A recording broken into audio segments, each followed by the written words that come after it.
Good morning. मैं ऋषिकेश एक साथ फिर हाजिर है हम दूसरे टॉपिक के साथ। दूसरे टॉपिक का नाम है गुटनिरपेक्षता। कल इससे पहले जो हमने अध्याय में पढ़ा था कि कैसे शीत युद्ध की शुरुआत हुई। शीत युद्ध की शुरुआत द्वितीय विश्व युद्ध की समाप्ति के बाद हुई, हमने जाना। उसमें दो समूह बने। एक समूह बना अमेरिकन, जिसको बोला पूंजीपति समूह। दूसरा बना सोवियत संघ समूह, जिसका बोला साम्यवादी समूह। इन्हीं दोनों समूहों के बीच में हमने कुछ क्वेश्चन देखे थे जिनके बारे में चर्चा कर सकते। जैसे ट्रूमैन सिद्धांत के बारे में कई बार क्वेश्चन पूछा जाता है। ट्रूमैन सिद्धांत का तात्पर्य था कि जहाँ कहीं भी दुनिया में यानी शांति भंग होने का कोई अप्रत्यक्ष या प्रत्यक्ष रूप से अन्य देश प्रयास करेगा, उस देश की मदद के लिए अमेरिका आगे जाएगा। एक तरह का सीधा मतलब था कि साम्यवाद के प्रसार को रोकने के लिए ट्रूमैन सिद्धांत की घोषणा की गई थी। इसके बाद दूसरा सवाल बनता है मार्शल योजना से। मार्शल योजना यूरोप में साम्यवाद के प्रसार के रोकने के लिए बनाई गई थी। इसका सीधा मतलब था अगर यूरोप के देशों का पुनर्निर्माण नहीं किया गया तो ये सभी देश साम्यवाद की चपेट में आ जाएगा और पूंजीवादी व्यवस्था अस्त व्यस्त या सीमित हो जाए। इसी कारण मार्शल योजना के तहत 12 मिलियन डॉलर की सहायता दी गई थी 4 वर्षों में, 1947 से लेकर 1948 तक, ताकि यूरोप का आर्थिक पुनर्निर्माण किया जा सके। इसके अलावा एक सवाल और बनता है क्यूबा संकट से।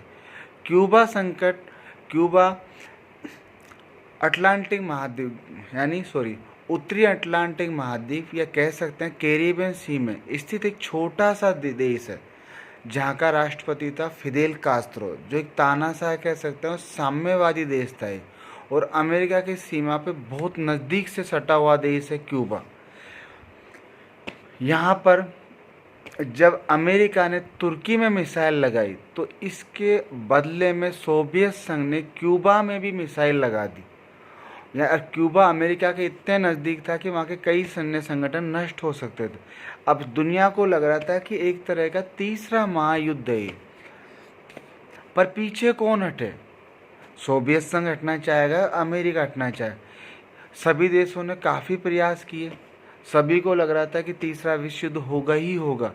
इसी समय अमेरिका के राष्ट्रपति कैनेडी ने अपनी समझदारी का परिचय देते हुए तुर्की से अपनी मिसाइल हटा ली। यानी कहते हैं कि एक कदम पीछे हटाना। जैसे ही तुर्की से अमेरिका ने अपनी मिसाइल पीछे हटाई तो सोवियत संघ ने भी क्यूबा से अपनी परमाणु मिसाइल हटा ली और इसी तरह तीसरे विश्व युद्ध या कह सकते हैं क्यूबा संकट एक का समाधान हुआ। इस क्यूबा संकट को इतिहास में चिकन गेम थ्योरी भी कहते हैं कि कौन सा मुर्गा पीछे जगेगा। जो मुर्गा आज समझदारी करके पीछे जाएगा वो बच जाएगा, यही समझदारी। पर इसका मतलब ये नहीं था कि शीत युद्ध खत्म हो गया। शीत युद्ध तो फिर भी था, पर इन घटनाओं में एक चीज नई टॉपिक, हमारा जो आज का नया टॉपिक है वो उभर कर सामने है।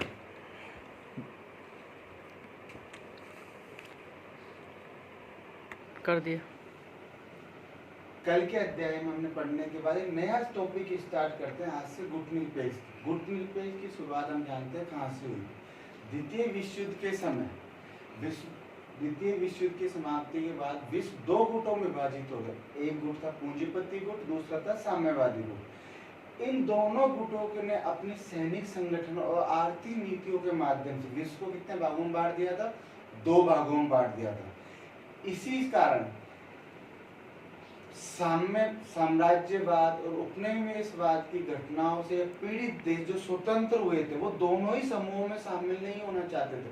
उन्होंने तीसरे समूह की स्थापना की, उसका नाम दिया गया गुटनिरपेक्ष समूह। गुटनिरपेक्ष समूह एक ऐसा समूह जो ना तो पूंजीपतियों के साथ था ना ही साम्यवादियों के साथ था।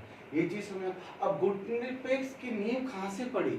नींव की शुरुआत तो ये पृष्ठभूमि कह सकते हैं बांडुंग सम्मेलन 1955 में। यहाँ एशिया और अफ्रीका के 29 देशों ने भाग लिया और इन्होंने ये माना है कि हमको एक नया समूह बनाना चाहिए जो विश्व व्यवस्था के स्वरूप तीसरी दुनिया का प्रतिनिधित्व कर सके। पहली दुनिया किसे कहा गया? पहली दुनिया तो पूंजीपति देशों का आ गया, दूसरी दुनिया सोवियत संघ का। अब तीसरी दुनिया उन्हें कहा गया है जो नवीन राज्य स्वतंत्र हुए हैं। एशिया, अफ्रीका और लैटिन अफ्रीका के देश। ऐसे अनेक देश थे जो ना तो किसी गुट में शामिल होना चाहिए, उन्होंने अपना नया समूह बनाया, उसका नाम पड़ा गुटनिरपेक्ष समूह। इस सम्मेलन की संस्थापक सदस्य रहे चार, जिनकी महत्वपूर्ण भूमिका नेहरू, नासिर, टीटो और एन कुर्मा। नेहरू भारत का प्रधानमंत्री था, नासिर मिस्र का था, टीटो यूगोस्लाविया का था और एन कुर्मा ये था घना का। और एक और व्यक्ति था सुकर्णोव, उसका वो इंडोनेशिया। इन 5 व्यक्तियों की महत्वपूर्ण भूमिका के कारण किसकी स्थापना हुई? गुटनिरपेक्ष समूह। और इसका पहला सम्मेलन हुआ था 1961 में बेलग्रेड में, जहां इस समूह में 25 देशों ने भाग लिया और वर्तमान में इसकी सदस्य संख्या हो गई है 120। 2019 में इसका 18वां सम्मेलन हुआ अजरबैजान में, और इसका सम्मेलन हर 3 वर्ष के बाद आयोजित किया जाता है। ऐसा पहली बार हुआ था 1979 को, जब मोरारजी चरण सिंह देसाई, हमारे प्रधानमंत्री थे चौधरी चरण सिंह देसाई, जिन्होंने इस सम्मेलन में भाग नहीं लिया था। इसके बाद ये घटना दूसरी घटी 2016 और 18 में, जब प्रधानमंत्री ने इस सम्मेलन में भाग लिया। कहते हैं कि भारत का झुकाव गुटनिरपेक्ष की तरफ कम था। फिर भी अब इस चीज पर ध्यान देने से पहले माने जाना चाहिए कि गुटनिरपेक्ष के सदस्य बनने के लिए मानक क्या होना चाहिए। मानक का सीधा शर्त है कि कोई भी सदस्य देश अगर गुटनिरपेक्ष समूह में शामिल होना चाहता है तो उसकी पहली शर्त है कि वह किसी भी देश के साथ सैनिक समझौता नहीं करेगा, यानी महाशक्तियों के साथ कोई द्विपक्षीय सैनिक समझौता नहीं होना चाहिए। दूसरा, किसी भी अन्य देश को या बाह्य शक्ति को अपने क्षेत्र में सैनिक अड्डा नहीं बनाने देगा। तीसरा, साम्राज्यवाद और उपनिवेशवाद का विरोध करेगा। चौथा, स्वतंत्र विदेश नीति का संचालन करेगा। पांचवा, मानव अधिकारों का संरक्षण करेगा। अगर इन सभी नियमों और मानकों का पालन करता है तो गुटनिरपेक्ष देशों का सदस्य बन सकता है।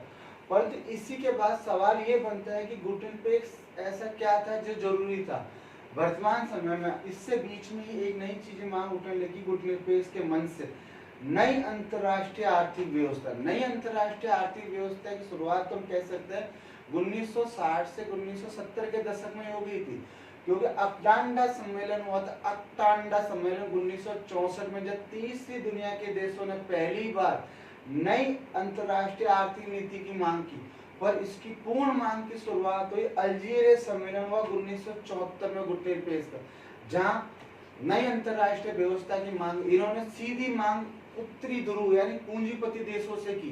पहली मांग क्या रखी? हमें तकनीकी दी जाए, यानी जो अमीर देश है गरीब देशों को अपनी तकनीकी दे। दूसरी, हम पे ऋण का बोझ कम किया जाए। बहुराष्ट्रीय कंपनियों को की भूमिका उतनी होनी चाहिए जितनी हमारे देश के अन्य संसाधनों की, यानी सीधा संबंध है। अन्य देशों की बहुराष्ट्रीय कंपनियां अगर गरीब देशों में तीसरी दुनिया में आती भी है तो जो लाभ कमाती है वो उसी देश में खर्च करे, नहीं कि कमा के वापस अपने देश लेके जाए। तीसरी, इनकी भी बाजार तक पहुंच होनी चाहिए, क्योंकि तीसरी दुनिया के लोगों की बाजार तक पहुंच नहीं थी। चौथी, इन्होंने कहा कि उत्तर दक्षिण का संवाद होना चाहिए, कि जब तक गोरे और काले लोगों के संपर्क नहीं हुआ, ये कह सकते हैं कि अमीर और गरीब एक साथ नहीं मिलेंगे तो विश्व व्यवस्था का संचालन नहीं हो सकता। तीसरे, इन्होंने कहा कि जो अंतरराष्ट्रीय व्यवस्था विश्व बैंक और IMF यानी दो जो संस्था बनाई धन देने के लिए, इनमें भी पुनर्परिवर्तन होना चाहिए। कह सकते हैं कि ब्रिटेन वुड व्यवस्था में पुनर्निर्माण होना चाहिए, उसमें संरचना में परिवर्तन होना चाहिए। यहाँ तक इन्होंने कहा कि हम तीसरी दुनिया के देश अपने संसाधनों के मालिक भी हम खुद ही होने चाहिए।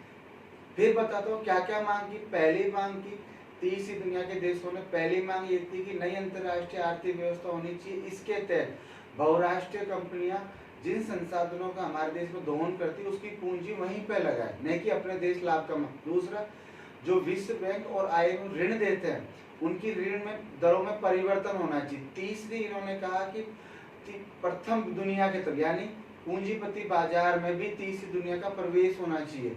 चौथी, तकनीकी का हस्तांतरण होना चाहिए और सूचना का हस्तांतरण होना चाहिए। पांचवी, इन्होंने कहा कि जो तीसरी दुनिया में हमारे पास संसाधन उनके मालिक हम होना चाहिए, हमारी स्वतंत्र विदेश नीति होनी चाहिए। यही बातचीत नई अंतर्राष्ट्रीय व्यवस्था है। पर जब इस मांग को पूरा नहीं किया जा रहा था तो 1989 को उत्तर दक्षिण संवाद को छोड़कर G15 समूह या G20 समूह का निर्माण हुआ, जिसको कहते हैं दक्षिण दक्षिण संवाद, यानी इन्होंने ये मान लिया था कि उत्तर के लोग या उत्तरी समूह दक्षिणी लोगों से नहीं मिलना चाहते, तो हम उत्तरी दक्षिण दक्षिण संवादों के माध्यम से इस चीज को समझाने की कोशिश करेंगे ये क्या है। यानी दक्षिण दक्षिण के देश ही नहीं, और उसका उदाहरण दिया जाता है आपके सामने, आसियान है, सार्क है, नाफ्टा है, ये ऐसे समूह जो ये कह रहे हैं कि हमको दूसरी तीसरी प्रथम दुनिया की जरूरत ही नहीं है, अगर हम आपस में एक दूसरे की मदद करें। जैसे भारत ने ब्रिक्स बनाया, सार्क है, आसियान, ऐसे समूह बनाकर उत्तर दक्षिण को छोड़कर दक्षिण दक्षिण सहयोग किया जाए, यही था नई अंतरराष्ट्रीय आर्थिक नीति।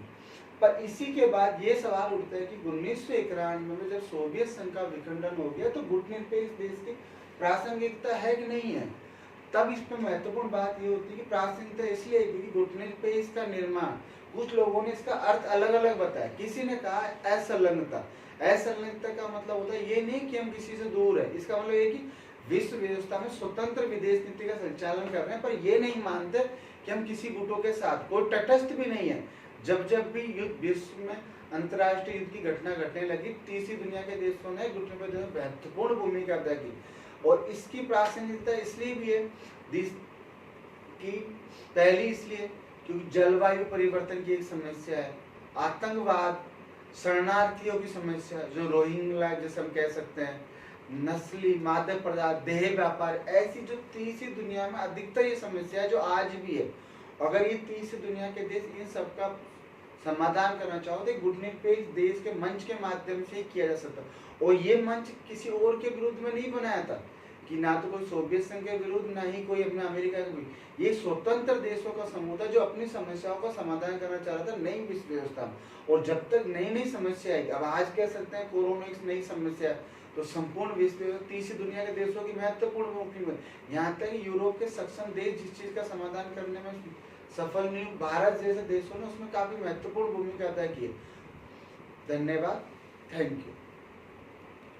हमारा हमने माना था कि प्रासंगिकता है या नहीं, पर इसके बाद ये भी बनता है सवाल कि भारत और गुटनिरपेक्ष के बीच क्या संबंध है। भारत शुरू में पंडित जवाहरलाल नेहरू स्वतंत्र गुटनिरपेक्ष नीति के स्थापना, वो किसी भी समूह में शामिल नहीं होना चाहता था, ना तो पूंजीपति में, ना ही साम्यवाद।